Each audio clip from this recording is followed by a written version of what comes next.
"Get me a goddamn drink, Blackie, and hurry it up." The words didn't just cut through the polite murmur of the celestial gala.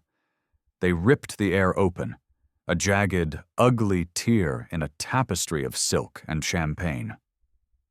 They were crude, sloppy, and aimed like a dart straight at the woman in the simple midnight blue gown. A wave of snickering followed, thin and sharp, bouncing off the cavernous, star-lit ceiling of the Starlight Plaza Hotel's grand ballroom. Aria Vance didn't even blink. She stood near a towering ice sculpture of a swan, the epitome of stillness in a sea of restless ambition.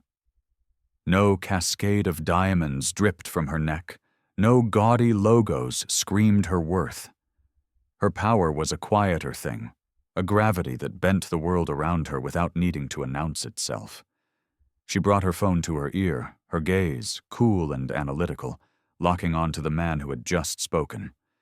Julian Devereaux. Behind him, his mother, Eleonora, the family's icy matriarch, watched with an expression of bored approval, her pearl choker gleaming like a row of polished teeth. A small court of men in identical, ridiculously expensive tuxedos grinned, their faces flushed with privilege and too much vintage scotch. One of them, emboldened by Julian's audacity, actually snapped his fingers in her direction, a gesture one might use for a disobedient dog. But before we dive deeper into this abyss, I need to ask you something. Where are you watching this from right now? Drop your city, your state, your country in the comments below. And if you believe, deep in your bones, that dignity is not a privilege but a right, then smash that like button and subscribe to this channel. These stories aren't just stories, they're a wake-up call, and I'm damn glad you're here to answer it. Now, back to the storm brewing in Ethelberg. Aria's voice into her phone was a whisper, yet it held the weight of an earthquake. "It's happening, Isabel. Execute contingency scythe. Cancel the $1.2 billion merger." The laughter around the Devereaux didn't stop, but it faltered, losing its rhythm. They hadn't heard the words, of course, but they saw the shift in her posture, the absolute, unshakable certainty in her eyes. It was the calm of a master strategist who wasn't being cornered, but was instead closing the final door of a trap she had set weeks ago. "Which catering service are you with, sweetheart?" Julian called out, his voice slurring slightly as he lifted his glass. "If you're quick on your feet, we might just leave you a generous tip." His mother, Eleonora, leaned in, her voice dripping with condescending poison. "Darling, you seem confused. This area is for the investors, the real players. The help is supposed to stay by the service entrance." The ballroom's string quartet didn't miss a note, but the atmosphere curdled. 100 conversations paused. Eyes, sharp and hungry for drama, began to turn. Near the stage, a young reporter named Chloe Chang, her mind as sharp as the crease in her blazer, slid her phone from her clutch. She didn't raise it, obviously. Instead, she angled it just so, the lens of her camera catching the entire ugly spectacle over the rim of a crystal water goblet. The little red light was on. She was live. Aria's lips curved into something that wasn't quite a smile. It was a sliver of ice, a warning. She'd seen this pathetic display 1,000 times before. Entitlement masquerading as authority. At 28, fresh out of business school with a plan that would revolutionize the tech industry, she'd been physically escorted from a boardroom she was meant to be leading because a security guard decided, based on nothing but his own prejudice, that she couldn't possibly be the Mr. Vance on his list. At 34, while closing a multinational acquisition in Tokyo, the opposing counsel had mistaken her for her own translator for the first 20 minutes of the negotiation. She had let him, and then, in flawless Japanese, she had systematically dismantled his entire legal position, leaving him speechless and humiliated. Julian's voice boomed again, louder this time, feeding on the attention. Security, we have a trespasser here. A uniformed guard near the grand entrance looked up, his expression a mixture of duty and confusion. The Devo matriarch, Eleonora, a woman whose pearl necklace was probably worth more than the guard's house, took a predatory step forward. With a flick of her wrist, she snatched the event pass from where it was clipped to Arya's gown. The sound of the paper tearing was shockingly loud, a violent rip that seemed to silence the violins in the corner. Get her out of my sight. Arya didn't move a muscle. Her phone remained pressed to her ear. Priority Alpha, Isabel, she repeated, her voice as smooth as polished stone. Across the ballroom, Chloe Chang's hand tightened on her phone. The view count on her live stream was skyrocketing. She didn't know the woman in the midnight blue dress, but she recognized the look in her eyes. It was the look of a person who didn't need to shout to command an army. The look of someone who, in the next few minutes, was about to burn the entire gilded room to the ground. The chandeliers, which had seemed so warm and inviting moments before, now cast a cold, forensic light on the scene, sharpening the edges of every cruel glance, every judgmental stare. The pack of tuxedoed hyenas around Julian hadn't moved, but their voices carried, thick with the arrogance of men who had never been told no. Which table hired you to pour drinks? Julian pressed, his voice a hammer looking for a nail. Eleonora added, her tone suggesting Arya was a particularly stubborn stain on her marble floor. You're holding up the flow of the evening. People are waiting to be served. Arya's gaze was a physical force, holding them in place.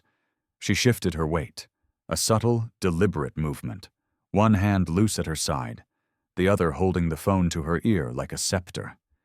Near the stage, Chloe Chang adjusted her angle, her camera lens now perfectly framed between two half-empty champagne flutes. The red dot was a promise. She wasn't just watching anymore. She was bearing witness. A young waiter, Leo, navigating the floor with a tray of appetizers, slowed his pace, his eyes darting between Arya and the cluster of overfed accusers. He didn't say a word, but a muscle in his jaw clenched. He was just a kid, probably working 2 jobs to get through college, but in that moment, he saw something no one else was admitting: a public execution. He kept moving, but his shoulders were a little straighter. Eleonora, sensing a wavering in the security guard's resolve, closed the distance. The heels of her designer pumps clicked against the floor like the counting of a clock. Sweetheart, this gala is for investors who are shaping the future of global commerce, people who actually matter. She flicked her gaze over to the security guard, a man in his 40s with tired eyes and a silver earpiece. Escort her out. Now. The guard hesitated. It was a tiny pause, a fractional beat, but Arya saw it, catalogued it, and understood it completely.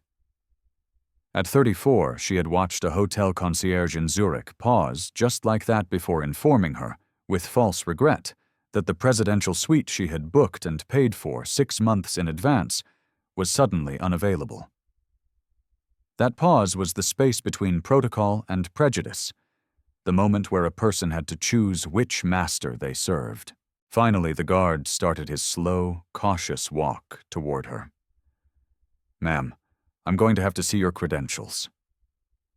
They're gone, Arya said evenly, her voice carrying a note of clinical detachment.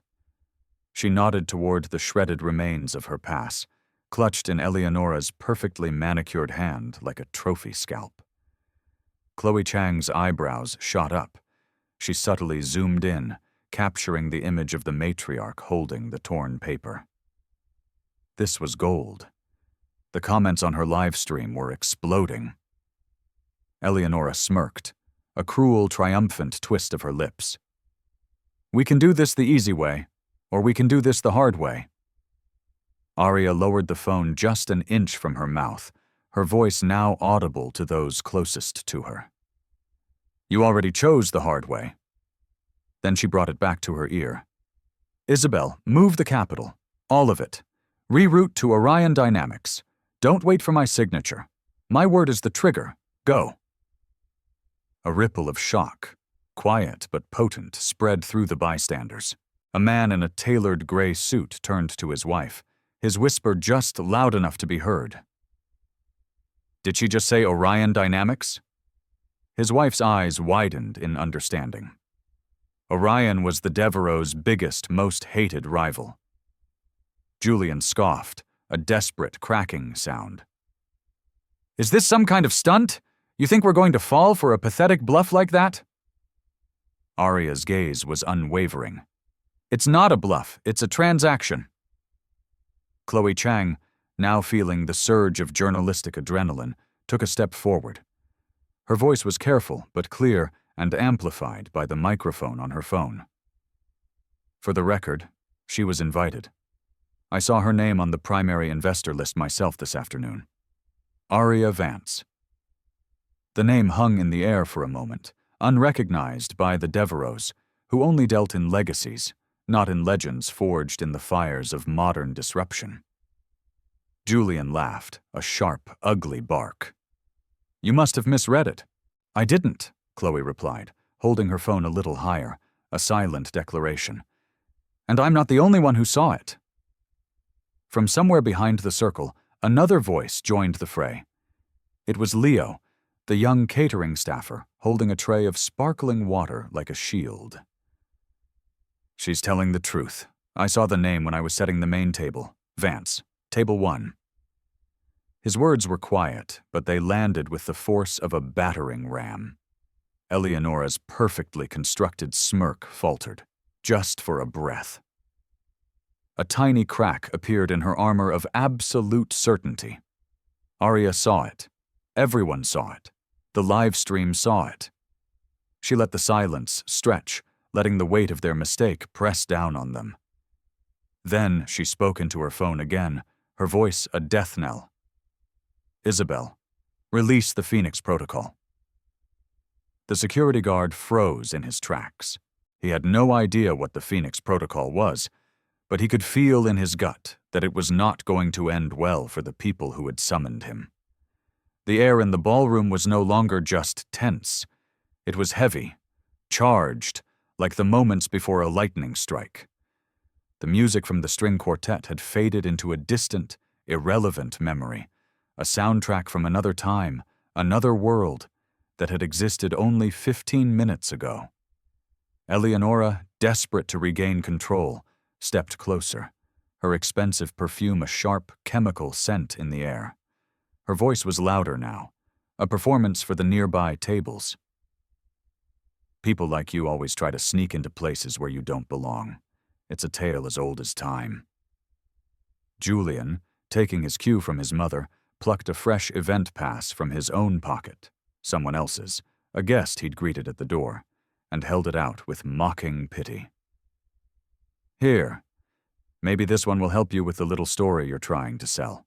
Then, with a theatrical slowness, he tore it in two, letting the pieces flutter to the polished marble floor like toxic confetti.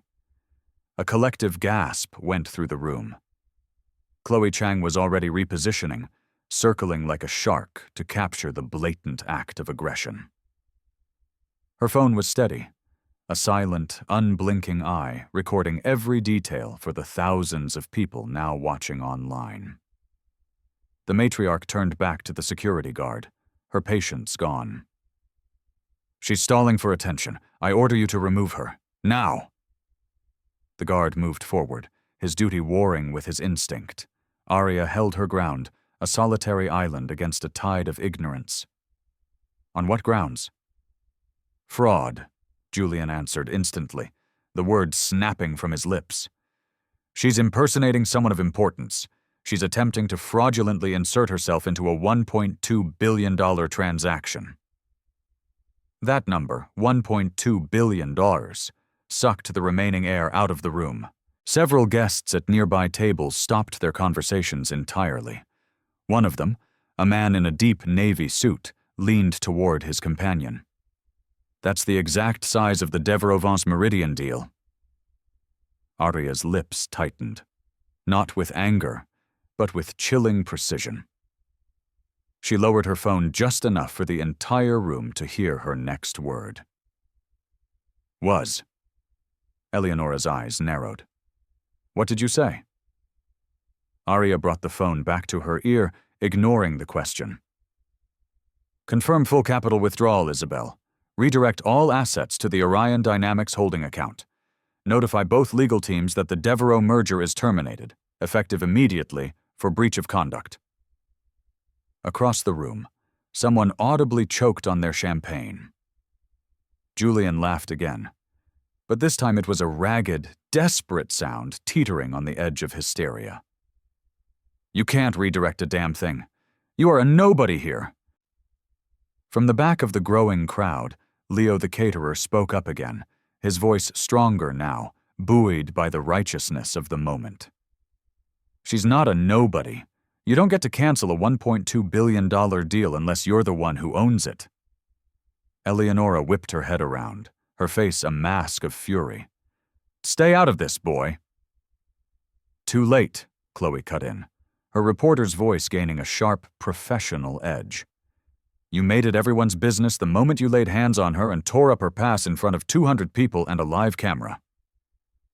The security guard stopped, now a mere 2 steps from Arya, his eyes darting between the entitled accusers and the growing mob of onlookers. A dozen phones were now raised openly, their red recording lights blinking like a swarm of small, defiant fireflies. Arya's voice remained low, measured, a surgeon's scalpel. One last chance. Are you absolutely certain you want me removed from this event? Eleonora didn't hesitate. Her pride was a fortress that admitted no possibility of error. Absolutely, she nodded curtly at the guard. Do your job. The guard took another hesitant step. And that's when Arya moved, not backward in retreat, but forward, one single deliberate step, closing the space between herself and the pack that had been circling her like wolves.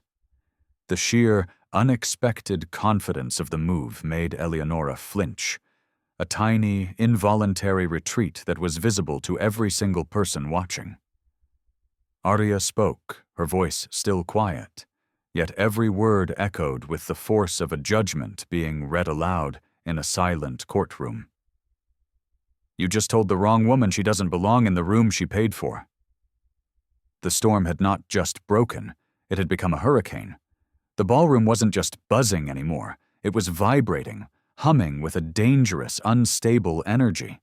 Every glance, every whispered word was a current, feeding a feedback loop that was about to arc and blow every fuse in the building.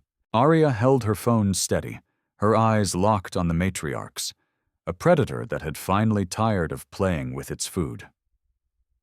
Proceed to Phase 3, Isabel, she said into the receiver. On the other end, Isabel's crisp, calm voice was a weapon in its own right. Understood. Legal is on the line with the SEC compliance officer. Capital transfer is in its final stage. It's irreversible. Julian scoffed, a brittle, fragile sound now. Phase 3? What is this? Some kind of pathetic movie? Arya's gaze slid to him, pinning him in place. For the first time, she addressed him directly. Not a movie, an extinction-level event. The words weren't a punch. They were a verdict, all weight and finality. From the side of the room, Chloe Chang spoke again, her voice narrating the drama for her online audience. If she's bluffing, I have to ask, Mr. Devo, why do you suddenly look like you're about to be physically ill? Her camera was angled perfectly, capturing Julian's sweat-sheened brow and Eleonora's rigid posture in the same frame. The matriarch shot back, her voice shrill. This woman is a lunatic, trying to humiliate my family at a public event. No, Arya corrected softly, her voice a devastating counterpoint. I'm not humiliating you. I'm just holding up a mirror and letting your own actions do the work for me.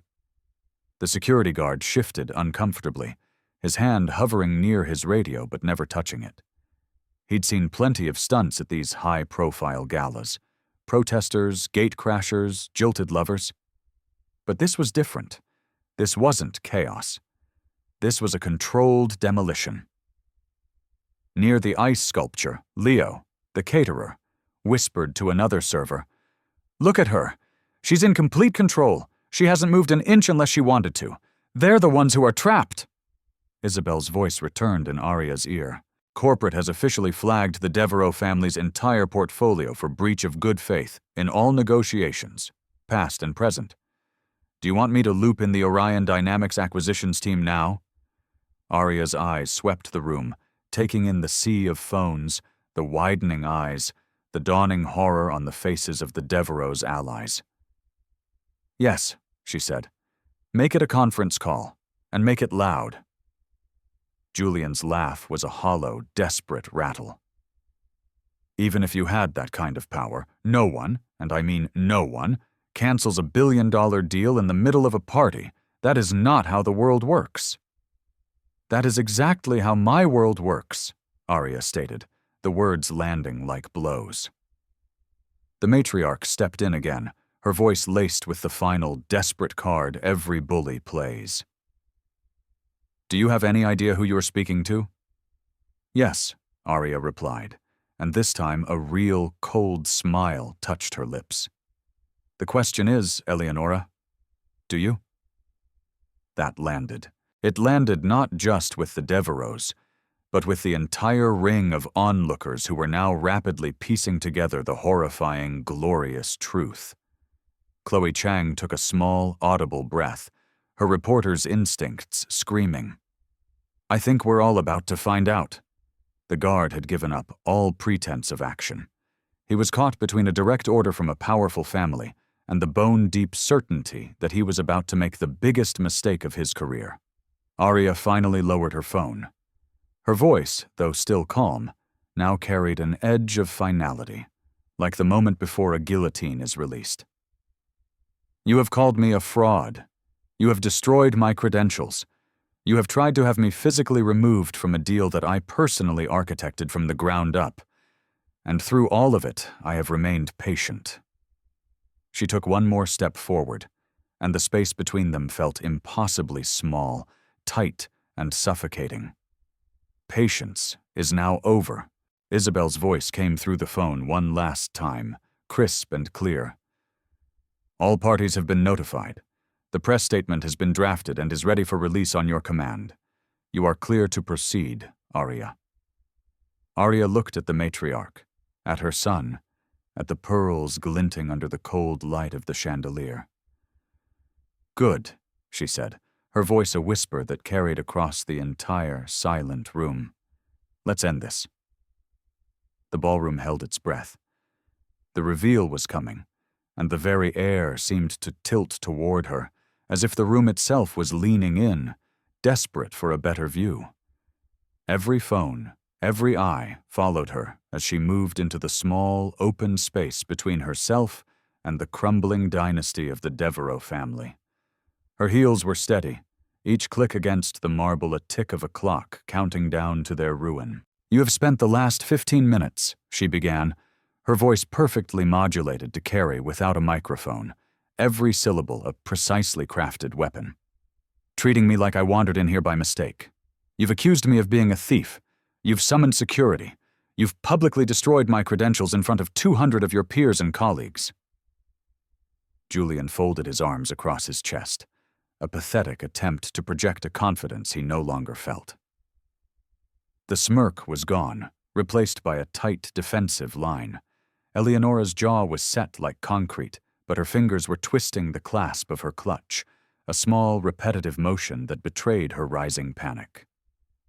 "And the entire time," Aria continued, her gaze sweeping over them, then to the crowd, then back, "you never once had the basic decency to ask for my name?"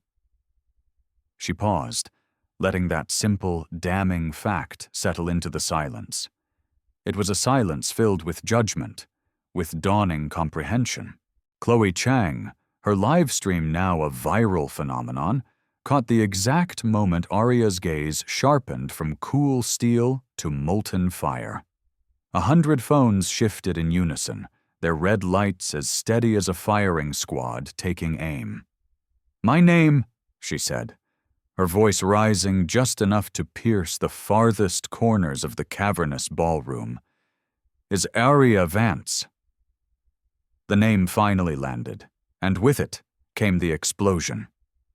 "I am the CEO and founder of Vance Meridian. I am the architect of the very deal you were celebrating tonight.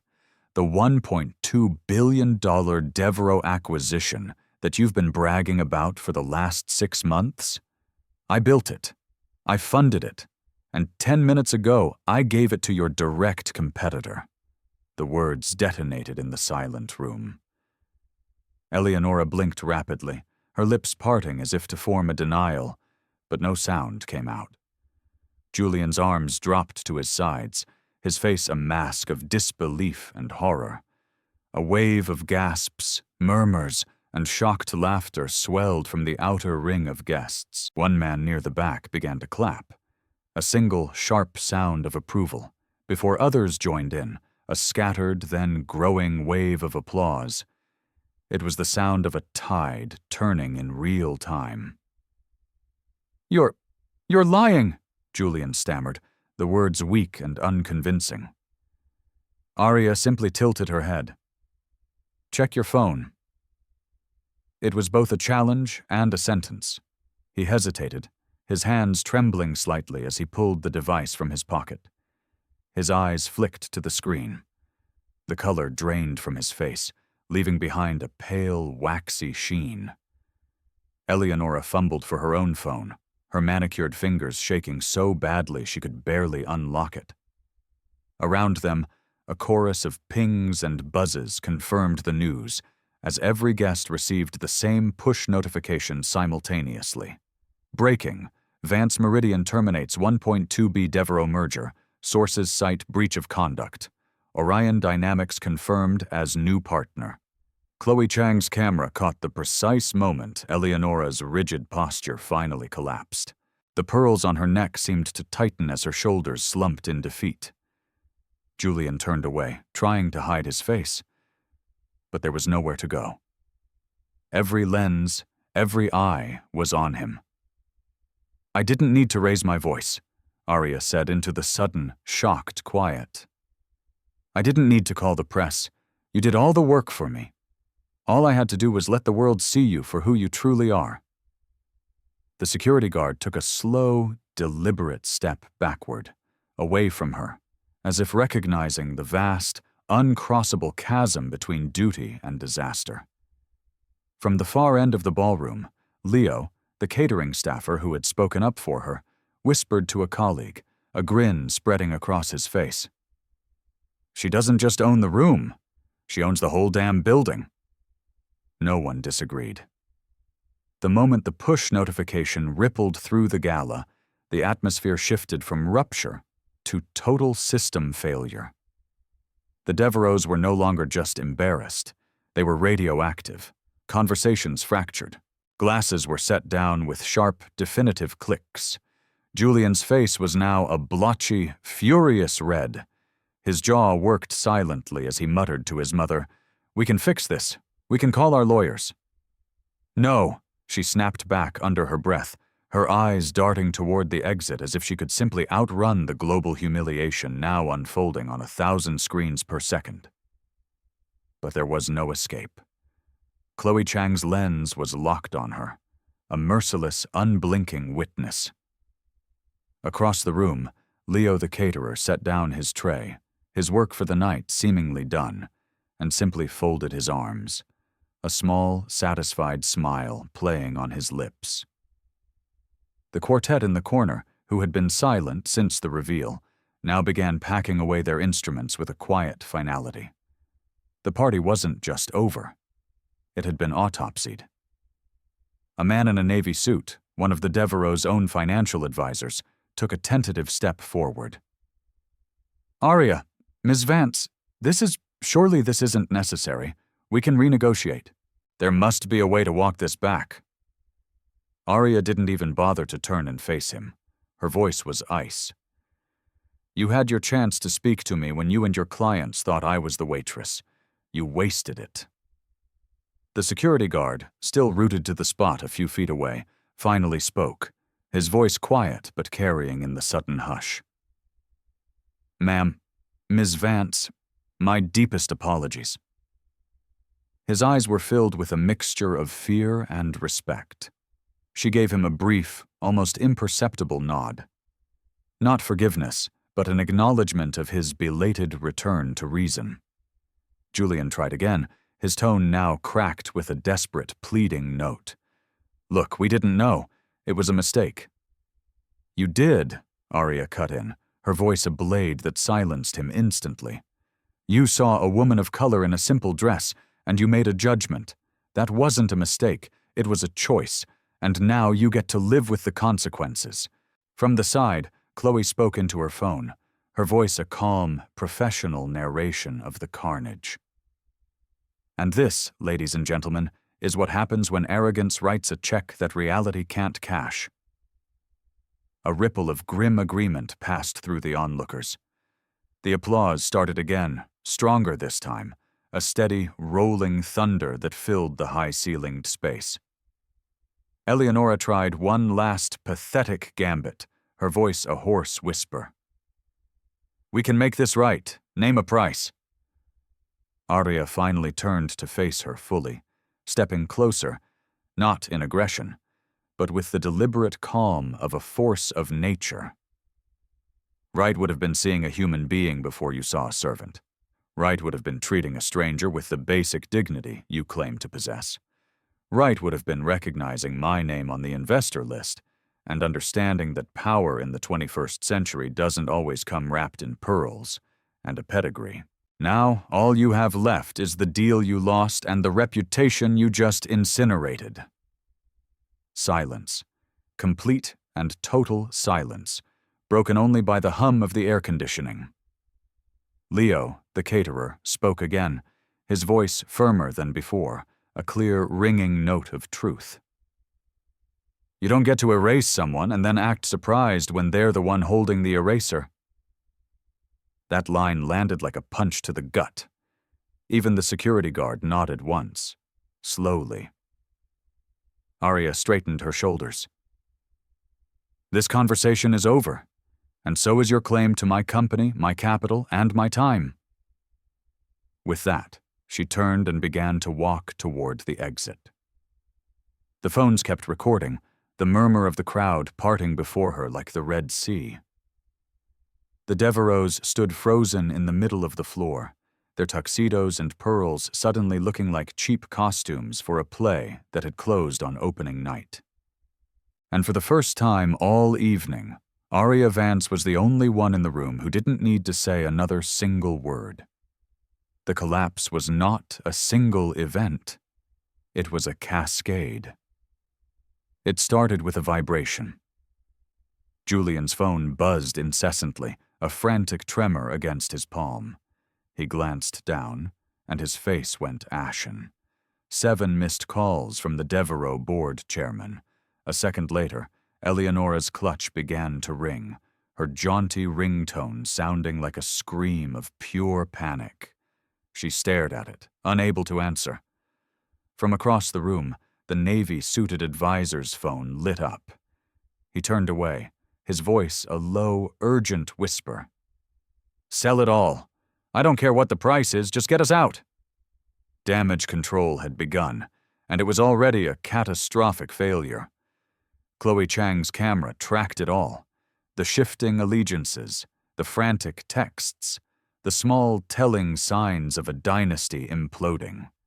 She whispered into her mic for her viewers. This is what a corporate decapitation looks like in real time.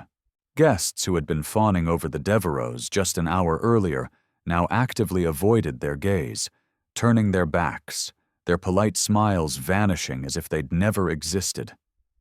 One couple, mid-conversation near the champagne tower, pivoted and joined the small, reverent crowd that was now forming around Arya, their body language a clear declaration of where their loyalty now lay.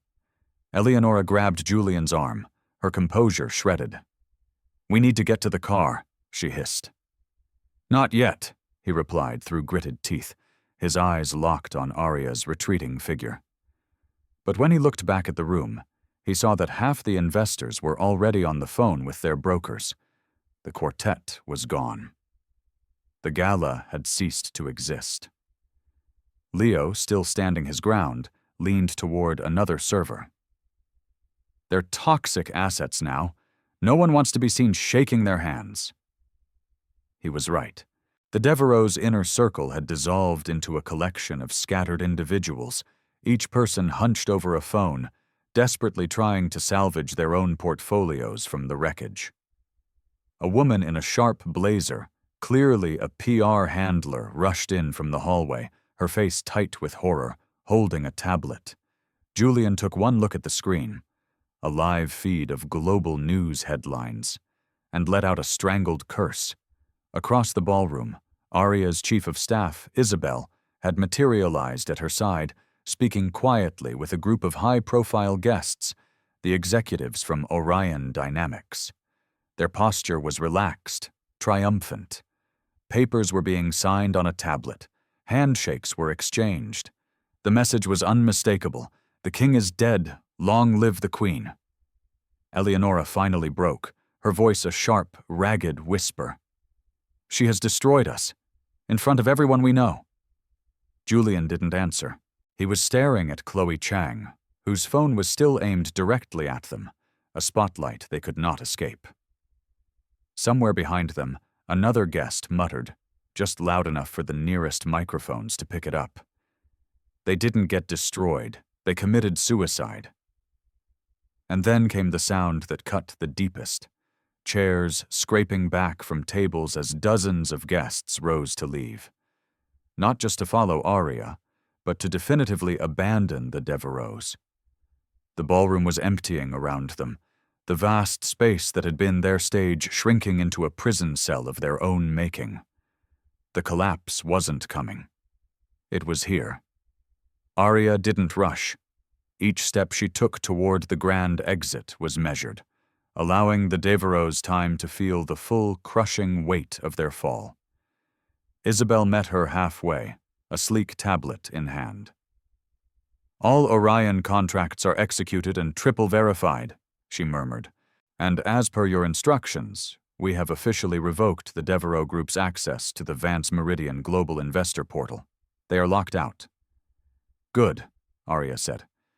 "Make sure every vendor, supplier, and partner in our entire network gets the memo before sunrise." Isabel's fingers flew across the screen. "Drafting now. Do you want me to CC their legal department?" "Bury them in it," Arya replied, without a flicker of hesitation. Julian, still anchored to the spot across the ballroom, seemed to sense the finality of the conversation. His voice, now thin and reedy, cut through the fading chatter. "You can't just lock us out. We have contracts. We have agreements." Arya turned slightly, just enough for her words to carry across the space like shards of glass. "All of our agreements are built on a foundation of mutual respect. You personally voided that clause the moment you ordered me to fetch you a drink." Murmurs of approval rippled through the remaining guests. One investor whispered to another, "My God, she's freezing them out of the entire ecosystem." His tone was a mixture of sheer terror and profound admiration. Isabel's tablet pinged softly. "Done. Vendor and supplier notifications have been sent. Our IT department confirms their corporate logins have been permanently disabled." "Perfect," Arya said. "Now send the same notice to the international press. Word it as a corporate values decision. Make it explicitly clear that Vance Meridian does not partner with individuals or organizations that engage in public humiliation and bigotry." From her vantage point, Chloe Chang caught the moment Isabel hit send. It was a small, quiet tap of a finger on a screen, but it was an act of war that would have consequences for generations. Eleonora's voice finally cracked, the sound of breaking glass. This is vindictive." "No," Arya said, turning to face her fully one last time. "This is responsible leadership. My company, my investors, and my employees deserve partners who reflect our values. You have demonstrated that you do not. If you find this outcome harsh, perhaps you should spend some time considering how it felt to stand here and be told I didn't belong in the deal that I built with my own 2 hands. The matriarch's lips trembled, but she said nothing. There was nothing left to say. A server passed by with a tray of champagne, a relic from a party that was now dead. Arya stopped him with a gentle hand on his arm. "I'll take one of those," she said, lifting the crystal flute with quiet finality. Then she looked at the server, who happened to be Leo. She smiled, a genuine, warm smile. "And please, send the entire rest of the tray to the Orion Dynamics table. Tell them congratulations are in order." Across the room, the Orion executives saw the gesture and raised their glasses in a silent, grateful acknowledgement. The symbolism was brutal and absolute. The celebration had officially and permanently moved camps. Isabel leaned in one last time. "Do you want me to initiate the full portfolio review of all Devo subsidiary holdings? We can begin acquiring their vulnerable assets by market open." Arya's answer was immediate. "Yes. Flag anything connected to our network, then dismantle it, buy it, or shut it down. Leave nothing." Julian took an involuntary step forward, his face a mask of primal rage, but stopped short under the heavy gaze of every phone still recording. He knew, with a dawning, sickening certainty, that one more wrong move would be replayed on the internet for the rest of his life. Arya set the untouched champagne flute back on Leo's tray. "I don't need to toast to this," she said softly, more to herself than to anyone else. "This was never a victory. It was a correction." With that, she turned and walked away. The Devereaux were left behind, frozen in their self-made ruin, locked out of more than just a party. They were locked out of the future. The conference room at Vance Meridian's global headquarters was a world away from the Starlight Plaza ballroom. It was a space of clean lines, brushed steel, and panoramic views of the Ethelberg skyline. There were no chandeliers, only the cold, clear light of a new day.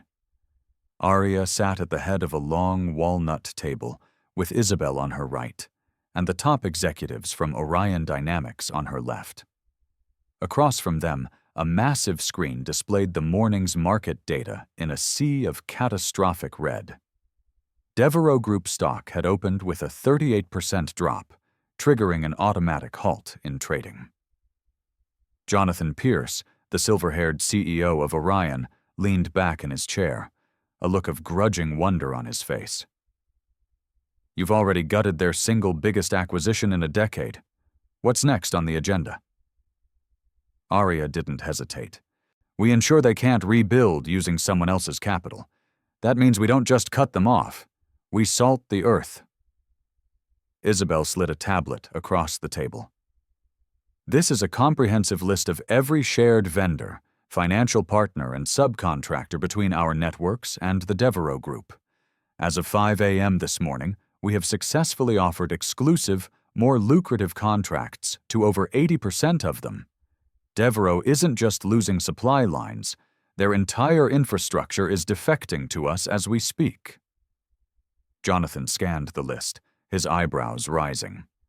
"You're not just executing a clean break, you're performing a corporate vivisection." "I'm ensuring a permanent outcome," Arya corrected.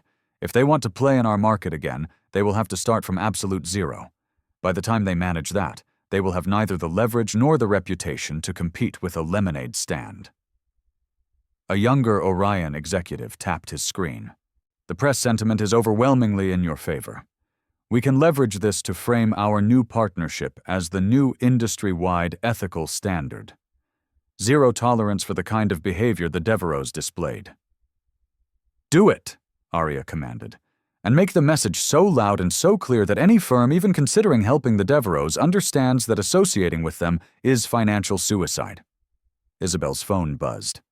She glanced at the screen and allowed herself a small, rare smile. The European Investor Coalition just confirmed they are pulling an additional $250 million from all remaining Devo projects. Jonathan chuckled, shaking his head. In less than 12 hours, you've turned one of the oldest families in finance into a cautionary tale for business school textbooks. Arya's expression remained focused, analytical. Good. That's precisely what they chose to become. The room fell silent for a moment, the only sound the distant hum of the city. Then Arya added, "One more thing. I want our legal team to perform a hostile review of every pending trademark, patent, and licensing agreement in their pipeline. If it has any synergy with our portfolio, we buy it out from under them before they can secure it. If it doesn't, we tie it up in so much litigation that it becomes unusable for them." Jonathan's brow lifted. "That's aggressive." Arya met his gaze, her eyes like flint. "That's necessary." The plan was ruthless, surgical, and executed with the full, righteous force of the law. By the time the meeting concluded, the Devo Group's options had been narrowed to a single point: unconditional surrender. As the Orion team filed out, Jonathan paused at the door. "You know," he said, "most people would have been satisfied with just walking out of that ballroom with the moral victory." Arya stood, gathering her files, her movements economical and precise. "Moral victories are for people who want applause, Jonathan. I want results." And with that, she turned toward the floor-to-ceiling windows of her office. The city skyline waited beyond the glass, a sprawling kingdom of steel and ambition. A reminder that in her world, the real power moves. The ones that change the world always happen long after the cameras have been turned off. The sun was setting, painting the city in hues of gold and fire. From her corner office, Arya stood with her hands tucked into the pockets of her trousers, watching the skyline not as a view, but as a chessboard she had already won. On the polished surface of her desk, a single cream-colored envelope lay unopened. The embossed, arrogant seal of the Devo Group was impossible to miss. Isabel had placed it there an hour ago with a single, quiet word. Urgent. Arya made no move to open it. She didn't need to. She knew exactly what it contained. Desperate pleas for reconsideration. Hollow, self-serving apologies dressed up as diplomacy. Perhaps even a pathetic offer to buy back her favor, as if her dignity had a price tag. The real power wasn't in the letter they had sent. It was in the fact that she had made it irrelevant before it ever arrived. Behind her, a television mounted on the wall played a news segment on mute. The clips from the gala were already iconic. Headlines scrolled beneath the images. Arya Vance sets new gold standard for corporate conduct. $1.2 billion deal collapse sparks industry-wide. Reckoning on ethics. The anchor's voice, even silenced, was crisp and authoritative. The message was clear. Humiliation, whether in the boardroom or the ballroom, now carried a price far steeper than anyone had ever imagined. Arya took a slow sip of tea, the steam rising like a whisper into the still air. Outside, the city moved on, relentless. Traffic flowed like blood through arteries. Lights flickered on in a million windows. Another day was folding into night, but for the Devereaux, time had effectively stopped. Her phone buzzed. It was a message from Jonathan Pierce. "Vendor lockout is at 95%. Trademark acquisition is underway. They will not recover from this for at least a generation." She typed back 2 words. As planned. For a long moment she simply stood there, watching the light fade, letting the profound quiet of the office fill the space around her. She thought of the torn event pass, of Julian's sneering face, of Eleonora's command to have her thrown out. And then she thought of the way the crowd had parted for her as she walked away. How the applause had grown, not because she had demanded it, but because people, in their hearts, recognize true strength when they see it. Okay, let's wrap this up. What you just witnessed wasn't just a story about revenge. It was a masterclass in power, principle, and the quiet art of letting people destroy themselves. What is the single biggest lesson you are taking away from Arya Vance's story? Share your thoughts and your wisdom in the comments below, because your perspective is what makes this community so powerful. Arya set her teacup down and finally picked up the Devereaux's envelope. She walked it over to the industrial-grade paper shredder in the corner of her office. Without breaking eye contact with the glittering skyline, she fed it into the machine. The blades whirred to life, and the arrogant seal split into 100 useless ribbons. Isabel stepped in just as the last shred of paper disappeared. The press is asking if you'll be giving a formal statement tomorrow. Arya shook her head. No need. The statement has already been made. Isabel then held out a tablet. On the screen was an email from Leo, the young caterer. It was short, heartfelt, and eloquent. Ms. Vance, thank you. Not just for what you did, but for showing someone like me what courage looks like. It's a lesson I'll never forget.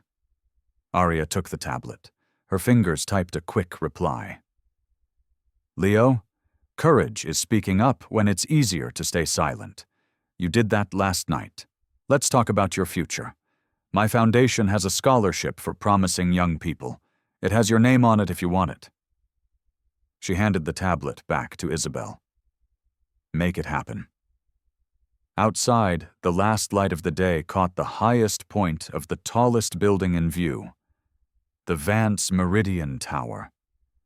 It glowed against the deepening blue of the evening sky, unshakable, unmistakable, a testament to a new kind of empire.